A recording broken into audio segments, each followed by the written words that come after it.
Welcome to the Meredith Taylor Show. Meredith is a former Division I SEC college golfer and is now the owner of McKellar Enterprises. Join the conversations with Meredith and other notable guests covering sports, leadership, personal growth, and so much more. Now, your host, Meredith Taylor. The number one question that I get asked on almost a daily basis is some version of what's the best golf course you've ever played, or what's your favorite golf course and why? And in order to answer that question, I have to give you some background information to fully grasp the circumstances that lead to my answer. So I'm going to call today's episode My Augusta National Story. I think this story is so unique. I just had to make it an episode in and of itself. So for those who are just starting to listen to the podcast, this is really going to help you understand my golf origin story.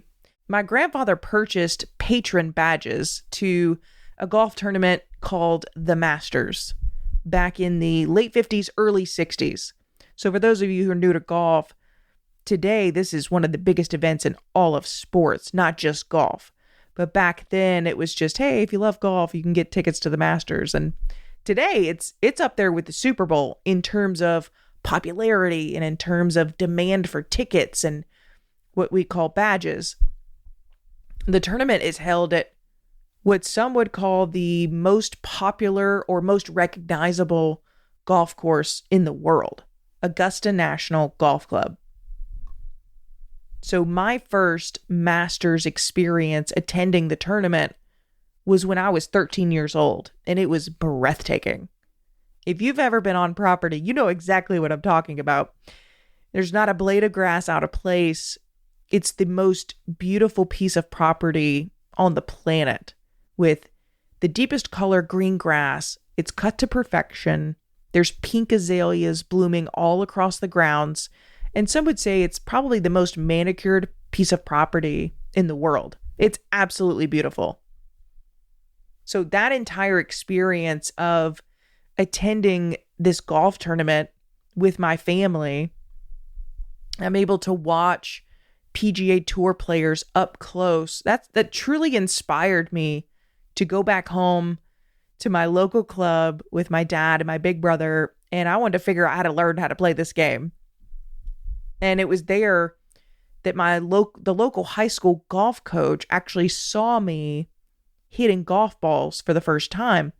Now, I was on the varsity basketball team as a freshman. That was my sport, and everybody knew that. And he watched me hit driver, and I was hitting it really well. And he came over, and he said, "Mayor, I knew you were a ball player. I had no idea that you were a golfer. Like, how long have you been playing?" I looked at my dad and I said, "Dad, how long have we been out here?" And he said, "You're kidding." And he asked me right then and there, he's like, "I want you to join the golf team." And of course I'm hesitant because I'm like, I have no idea what I'm doing. I don't know the rules.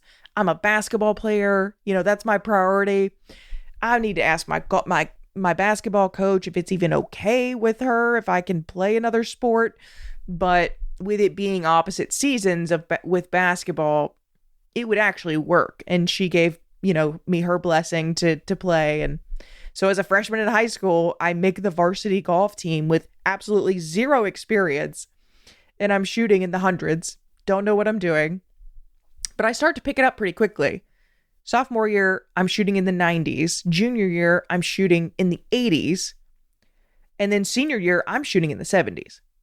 So I picked the sport up very quickly. And it was during my junior year, I felt like, okay, this might be the best opportunity for me to live out my dream of playing college ball because, the focus was not on golf until I started like, hey, this might be my thing. And until then, it was all basketball. But, I started to spend my summers not playing basketball, but playing in every golf tournament that I could sign up for and trying to get attention from college coaches. Well, it worked. There were a lot of colleges that wanted to offer me a full scholarship. There were colleges that said, hey, if you want to smaller schools that said, hey, if you want to play basketball and golf, you could do that. There was also a tournament I played extremely well, and I got the attention of an SEC school, but they didn't have any room on their team. I was late in this recruiting cycle. The only option there was a possible walk-on position, and I'll get to that story in a minute. But I got the attention from smaller colleges, and one in particular recruited me super aggressively. My parents were getting sick of the number of times they called our house and left messages constantly. And even the athletic director got involved alongside the golf coach. And my conversation with that athletic director, it still sticks with me to this day.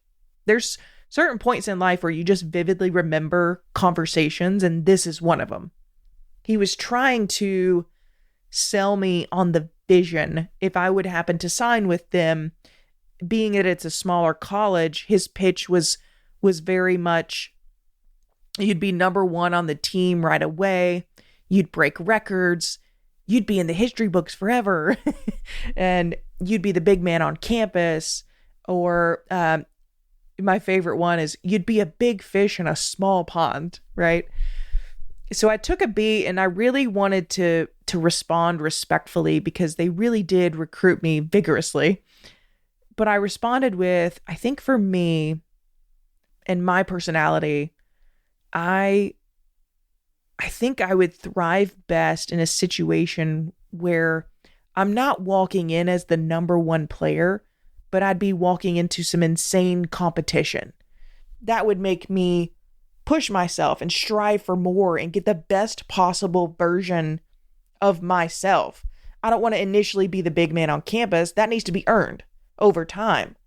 And to me, instead of being a big fish in a small pond, I'd rather be a small fish that grows into a big fish in a big pond. And he just smiled, and he said, good luck at South Carolina.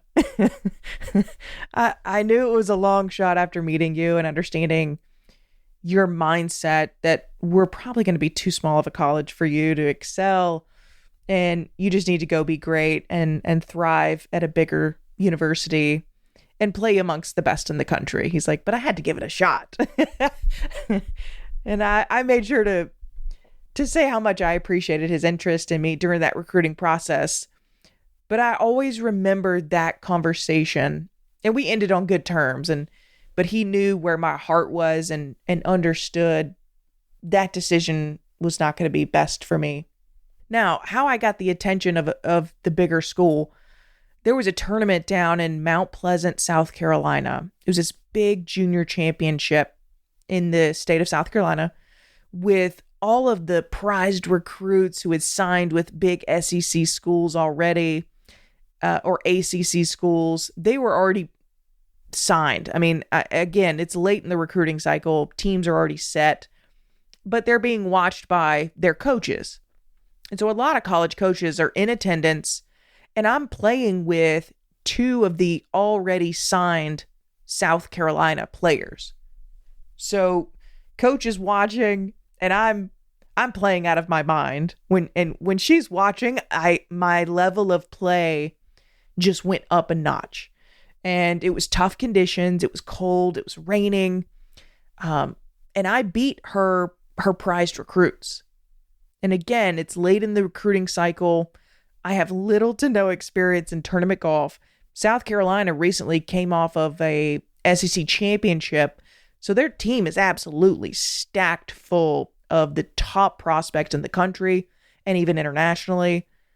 Plus, they don't have any more room on their team scholarship wise. But here I am, this local kid, a diehard Gamecock fan, and I just played some amazing golf right in front of their coach. Long story short, the local kid who picks up a sport late, especially recruiting wise, was offered a chance to be a walk-on at the University of South Carolina.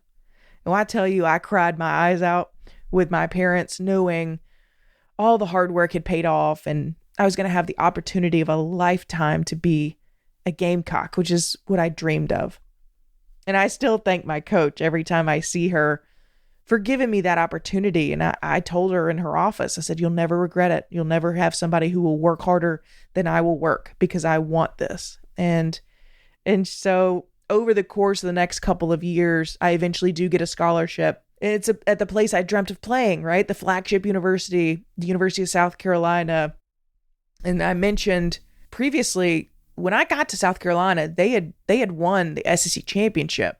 And at the time, the chairman of Augusta National was a South Carolina graduate. He was an alum. So the team, when they won the SEC championship, they got invited to play Augusta National by Chairman Johnson. And he continued to invite the team for the next several years. Now, of course, as a walk-on, the first couple seasons that I have, I'm still earning my spot. So I don't get the opportunity to play Augusta until my junior year. And you want to talk about God's timing? I was the last team to get invited to play there. The invitations stopped. Once the chairman retired, the next chairman wasn't a Gamecock grad. So my story confirms God's real. I mean, it's intricately woven circumstances and opportunities and situations and people that come across your path, and the unreal timing. I call it divine intervention, because only God could orchestrate such a unique story like mine. This game of golf, it really has changed the trajectory of my life and opened doors for me beyond college. And that platform of playing in the SEC continues to open doors for me to this day. What my grandfather really would have gotten a kick out of is that since then, I've played golf with celebrities, professional athletes. I was invited to be a special guest for a tournament with a former president of the United States of America. I mean, it's wild. And I know my grandfather, he would be so proud that something he purchased back then led to my journey of playing high school golf, walking on to my dream school. I get a scholarship at my dream school. I play Division I golf in the SEC. And then I drive down Magnolia Lane with my teammates to play the very course that inspired me to pick up the game in the first place. And I play the most prestigious course on the planet, Augusta National Golf Club. So as you can imagine, when people ask me, what's your favorite golf course and why, I get the biggest smile on my face, because you just have to understand the story behind. I always say I've played Augusta National, and everybody goes, whoa, are you serious? So it's just a blessing to look back on the journey and see how God orchestrated my story. I appreciate you all being so kind and supporting this podcast, and I really look forward to bringing on more incredible guests in the next few episodes. But until then, God bless and go Gamecocks. There are several ways to support the show. If you leave a review, you'll be entered for a chance to win a free golf lesson with Meredith. Follow Meredith's social media for giveaway details. And to give a donation, you can click the support link in the show notes. We hope you enjoyed this episode. Thank you for listening, and we'll see you next time here on the Meredith Taylor Show.